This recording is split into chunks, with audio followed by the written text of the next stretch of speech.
মানে কিয়ামত পর্যন্ত অপেক্ষা করলে কোনো সম্ভাবনা নাই।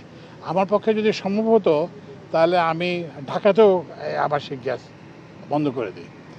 বাসাবাড়িতে গ্যাস সংযোগ আর সম্ভব না। একসময় আমাদের গ্যাসের ব্যবহার ছিল না, তখন বাসাবাড়িতে গ্যাস দেওয়া হয়েছে।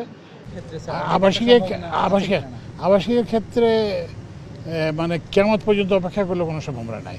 আমার পক্ষে যদি সম্ভব হতো তাহলে আমি ঢাকাতেও আবাসিক গ্যাস বন্ধ করে দিই। কারণ হচ্ছে বন্ধ মানে কারণ হচ্ছে যে এটা হচ্ছে সবচেয়ে ইনএফিশিয়েন্ট।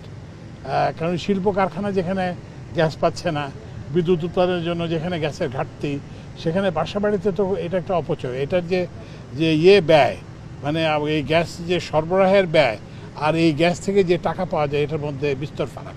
তো ওই জন্য আমরা একটা ব্যবস্থা করছি, সেটা হচ্ছে যেসব এলাকায় গ্যাস উৎপাদন হয় সেসব এলাকায় আমরা স্বল্প মূল্যে গ্যাস সিলিন্ডার দিচ্ছি। প্রাইভেট সিলিন্ডার আমরা যেরকম কতজন 1450 টাকা, আর আমরা যে গ্যাস সিলিন্ডারগুলো দিব সেগুলো 800 টাকা এখনই ইমিডিয়েটলি। কিন্তু ওই যে আপনারা একটু সবাইকে জানাবেন যে এই যে মানে বাসাবাড়িতে গ্যাস সংযোগ আর সম্ভব না। একসময় আমাদের গ্যাসের ব্যবহার ছিল না, তখন বাসাবাড়িতে গ্যাস দেওয়া হয়েছে। এখন এলপিজি এসে গেছে এবং আমরা এলপিজির দামও কমানোর চেষ্টা করতেছি।